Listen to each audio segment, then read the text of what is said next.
Morning guys, welcome back to the channel. Today it's early. Talent's in the market. I took it there at 1 a.m. and last night we had a terrific thunderstorm, a lot of thunder and lightning, and consequently first thing in the morning I'd normally be out getting the watering started while Talent's busy in the market and she does that. I look after the farm. Well, today there won't need to be any watering, quite the reverse. As you can see, everything's quite wet here. We need a bit of weeding here, but everything's growing, getting its head above the weeds, so that's okay. Taxi's out wandering around with me. Our dog. Our dog's name is Taxi. As you can see, the channels either side of the lemon trees here, there's a lot of standing water that's caught there. It's quite flooded, so there's quite a volume of rain, and that's all good. But where I would normally be going out and organising the PVC pipework to run the water from the solar pumps to wherever we needed it on the particular day, today I'm going out to actually turn them off. Well, the one on the niece and nephew's property, because everything's already flooded. So even though it's overcast, but there's enough sun coming through for that guy to be pumping, but we don't need it, so we'll go back over here. And for today, okay, that's off. The flower patch over there, which was just seedlings, that's really come into its own now. That's really coming on strong. It's settled in, it's got its roots in, and it's right into its growth cycle, so that's great. That's the one over where Taxi is now. She's heading off that direction. This patch,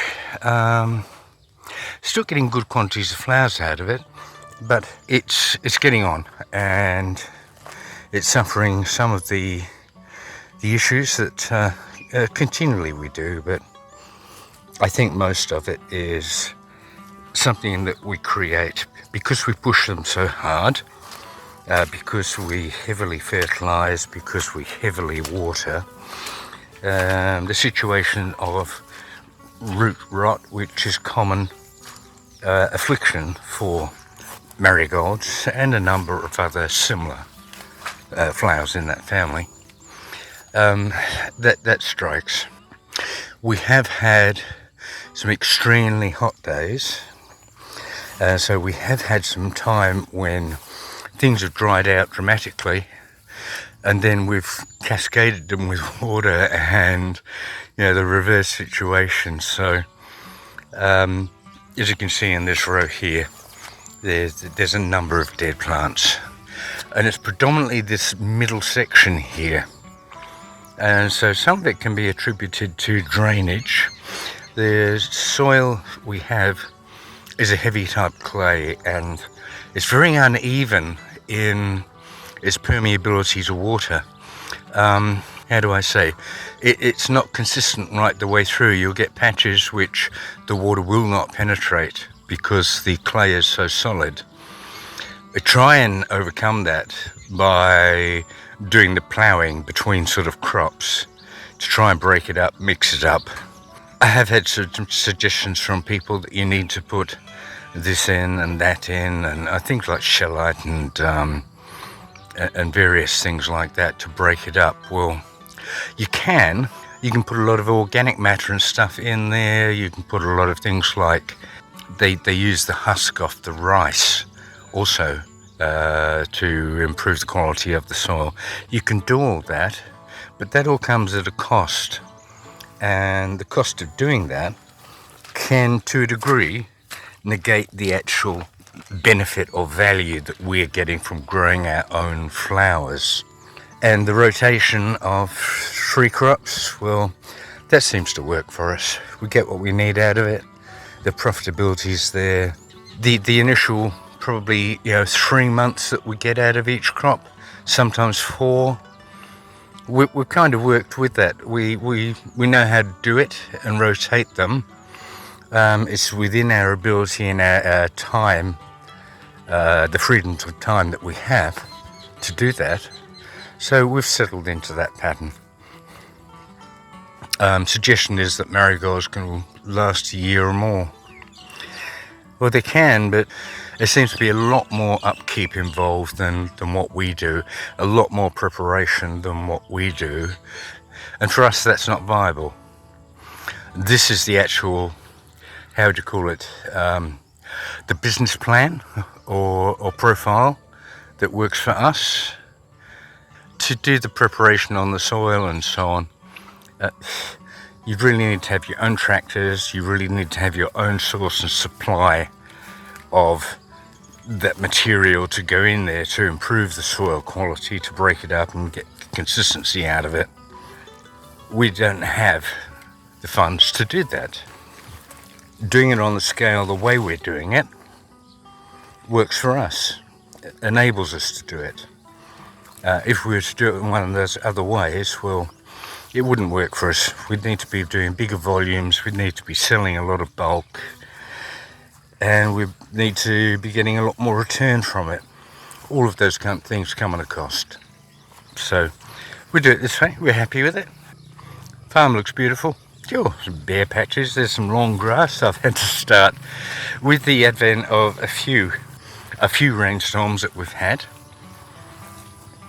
As we're sort of going towards the wet season, things just pick up, things just want to grow, especially, you know, the grasses and stuff. So if you've looked at a lot of my earlier videos, every time you look at them, I'm doing cutting somewhere, and you can see out here in the rubber trees that we've got a lot of cutting probably required out there now. But as that canopy gets thicker, we're getting less undergrowth, so maybe that's something to look forward to. So yeah, I'm back on the cutting. I don't really want to sort of get out of control with the cutting. Like, you can cut to keep everything sort of pristine and looking tended and whatever, but it's not really necessary. What's necessary is having access to all the walkways, keeping the growing areas clear and tended so that they can be managed properly. But beyond that, it's not super necessary. But if I let it get out of control in the rubber trees there, it's hell to try and get it back. Heading towards rice season now, I would focus quite a bit on the area where we do grow the rice. So we have all the walkways and paths. As the rains come and the rice is put in and the water level comes up, there won't be any walking through these paddies. That's when the walkways come into their own, and so I need to get them tended and cleared, that we have access to all of the farm by using the walkways and enabling us the access that we need. But the sides are coming up, so I'll give them a trim. Down the back we don't go, over there we don't go a lot during off season for rice, and so that grows up, it goes brown, dies, and a new crop comes when the rain comes through, a new crop of grass and weeds. It gets left to its own to a degree, there's no need to do anything there. But now, heading towards wet season, that comes into my calendar of things that I have to get under control before that happens. Dams are looking great. They have dropped a little bit because the water that I have been using from this solar pump down here where taxi's going, I have been using that pump to top up the lily pond, or where we grow a thing called the dock buoy, which is a water lily. And that blue poly pipe, we've taken it from the solar pump here, where it was normally going to the dams. Add some extra poly pipe, and it heads off in that direction. You can just vaguely see it there, where it goes over that last ridge in the distance. It goes into the lily pond, so we've been bringing that up. That one has the small solar pump in, the 750 watt. That one was always a disappointment. It does a little bit of a job, but it's not managing to actually get a level of water in there. As soon as it fills, it seems to be draining away. So it hasn't managed to fill it. As soon as the water accumulates to a degree, it seems to not build up beyond that. So we decided to use this guy, the new pump, which is going great guns. It was able to fill that down without too much trouble to initially get the water level right up in the lily pond. So that's been doing that. The only problem with that is that the dog is over here doing crazies. It's running along the clong, which is full of water thanks to this pump, and it's watching there's fish in there. And it's dancing around, and it goes down close to the water. Occasionally it falls in. There's plenty for it to look at. Inquisitive animal. And it's not beyond that dog to actually jump in and catch fish. She's done that as a puppy, and she seemed to have picked that up as an ongoing thing she can do. She's quite happy to have raw fish. Strange dog. But she loves it.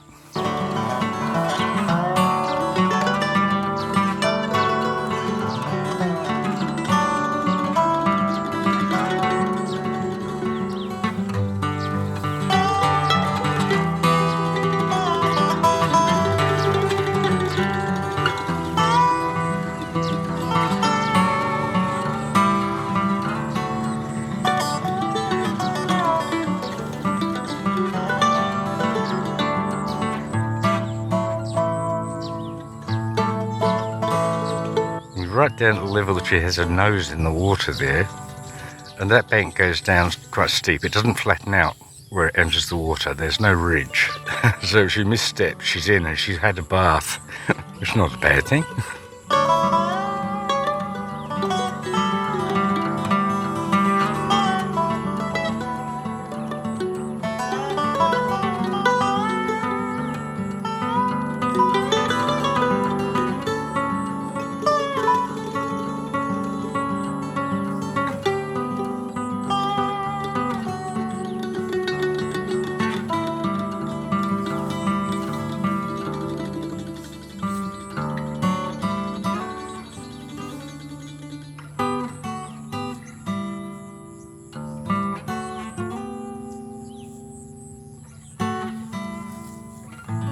Yeah, she almost slipped there. Anyway, the story that we were back at.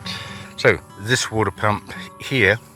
Today I've actually got to disconnect all this because we're supposed to be having the tractor come in to do the ploughing and levelling of these fields, preparing for the rice crop. They've been rough ploughed months ago, and then we had the excavator in digging this dam. We had truckloads of soil which was taken up close to the house and so on. So it's a bit sort of messy and lumpy, and he'll come through and fine tune that. We have one field here, the second field over there, a third down there, a fourth, and then there's two small ones, a fifth and a sixth here. So this area here that's underwater, I'm not sure if Talon's going to put rice in there. So you could say 7.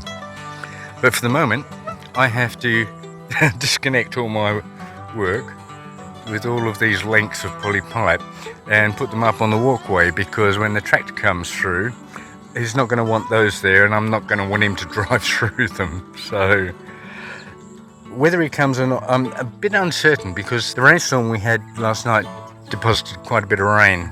I'm wondering whether or not he'll actually want to enter the fields, because the top surface is wet.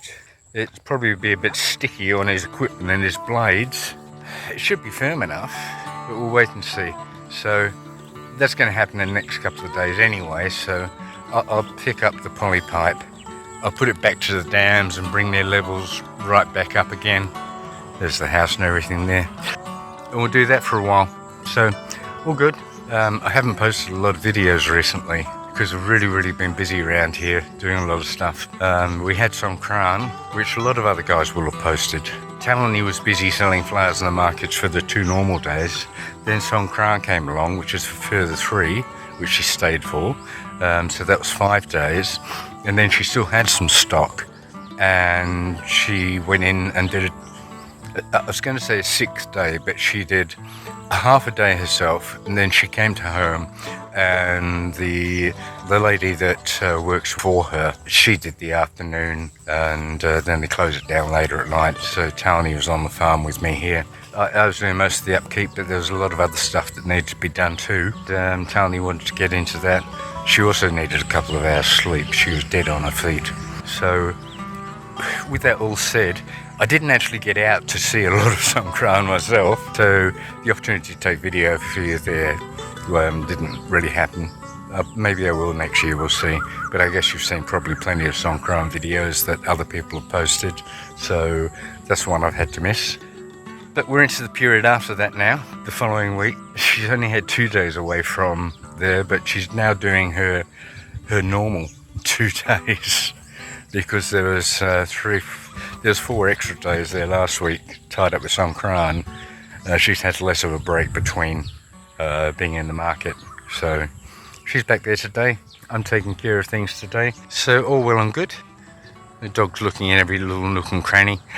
We do have mice and things like that in rice field, so I pulled all those up, and while I've cleared those from this paddock, he's actually gone over and he is doing the one in the distance down there. So he's gone full circle. He came across where I was working, went over here into this paddock. He did a bit of a test run with his blades. He's been off the tractor twice to get the setting he wants, the height he wants. And now he's running down that bottom paddock. So paddock, paddy. Depends on where you come from as to what you call a plot of land on a farm for a particular purpose. In Thailand, it's a paddy, or Westerners call it a paddy. This would be called a na, N-A. But a farm is also called a na. So a singular na is one of these. A plural or multiple is a farm. By na means I'm going to the farm. Here's this ratbag dog again. This is the lily pond.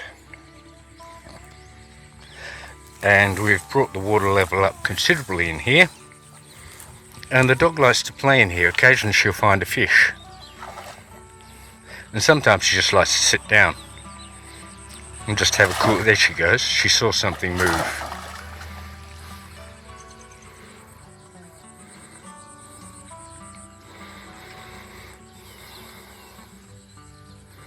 You are crazy, taxi. Yeah, so you've seen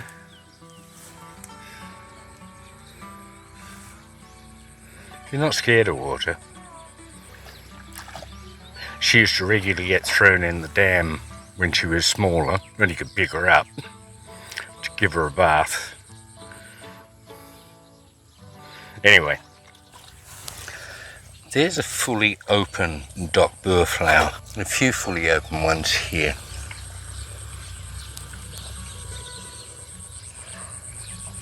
But normally, as you will have seen them, I'll put a link to other videos, but Talani will pick those when they're a tight bud, like an onion, and then she peels them open and folds the leaves. Yeah, this is a legitimate lily pond. There's those beautiful round sort of floating leaves. And that young girl down there's playing. How old is she? She's 16 months old.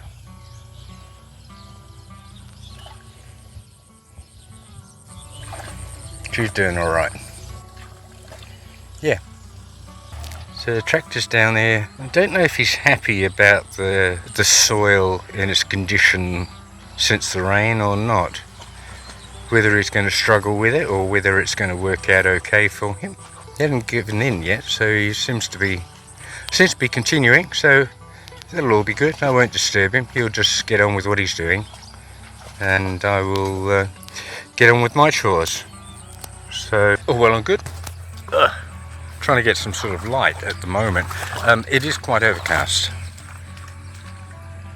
And there's not a lot of UV, not a lot of light at the moment, so that's all well and good.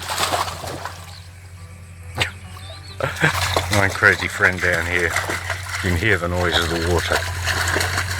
Okay guys, that's all I got for you for the moment guys, so we'll catch up with you later, and have a good day. Please subscribe, you know where the button is. Like some comments, suggestions, questions, and catch up with you next time. See you guys. Bye.